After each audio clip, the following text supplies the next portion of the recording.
I need to pick up another comment. Jonathan Perry says, ignore the Andrew Tate idolizing incels comments who believe sexual violence is banter. This isn't blue humor, it's misogyny and about control, often from inadequate individuals who are threatened. Yes, I agree. And I think the blue humor, the banter, the sexual element of even Lawrence Fox's comments would be better unsaid and would be better unthought. The Carl Benjamin comment, I think, as I say, crosses a red line because the sexual violence is clear. And I think that's deeply wrong. As for Andrew Tate, the Tate brothers are a very interesting phenomenon, and I've looked at them a few times and I've tried to understand what's going on.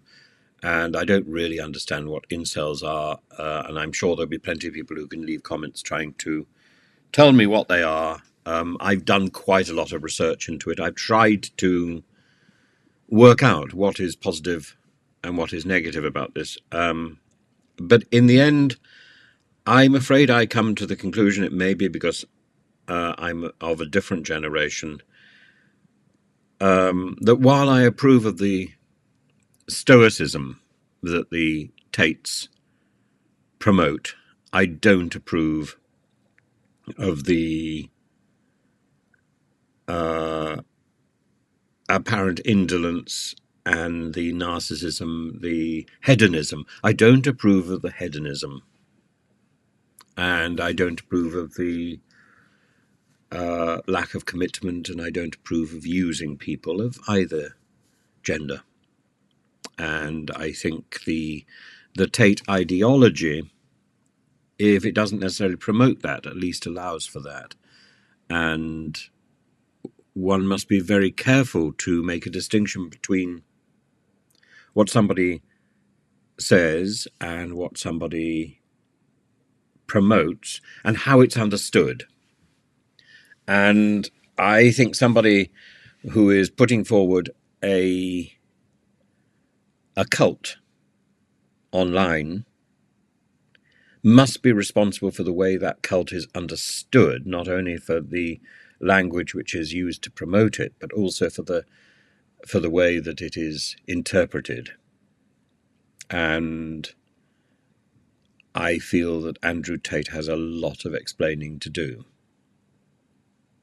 As I say, Andrew Tate is a very charismatic individual, and a lot of what he says is very positive.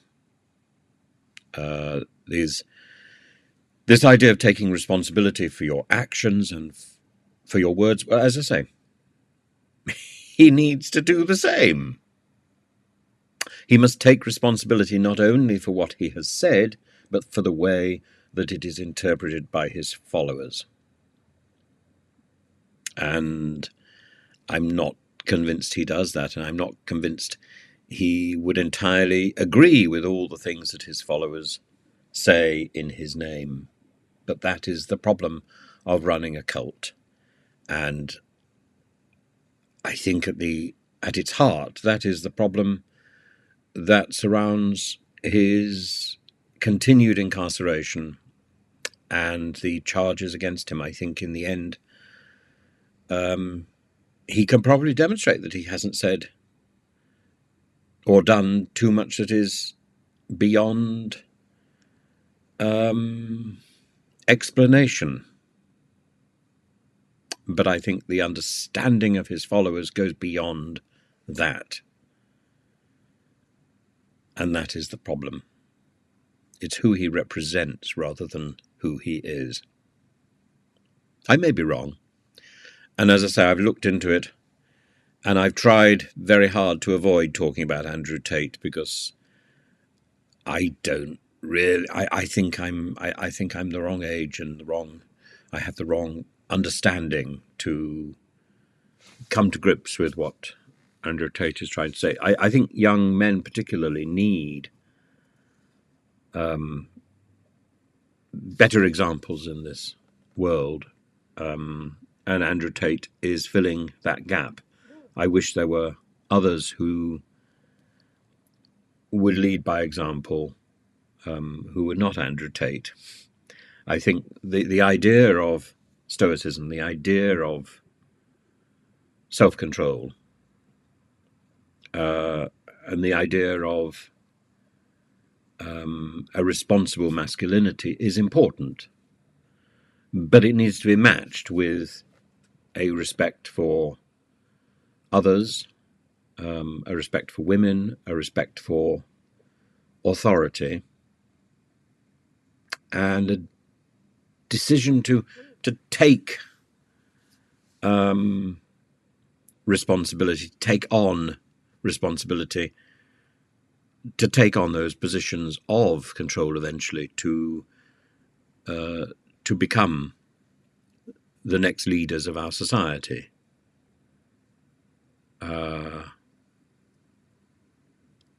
And I'm not sure that's what Andrew Tate is promoting. He could. I don't think he does. I think he promotes a hedonistic lifestyle, and I don't think that's a positive. So apologies for that. But yeah, I see where it fits into the Carl Benjamin thing, and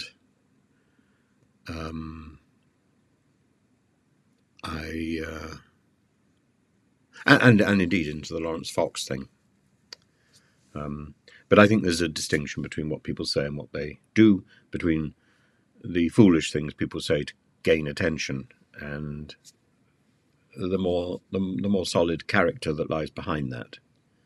And when people are exposed on the media, they often babble and say stupid things that they ultimately regret. And looking into somebody's eyes, I mean, believe me, I've looked at Carl Benjamin and I've thought, that's not a person I dislike entirely. I could find something there. But, do I want to spend the time doing so? Not really.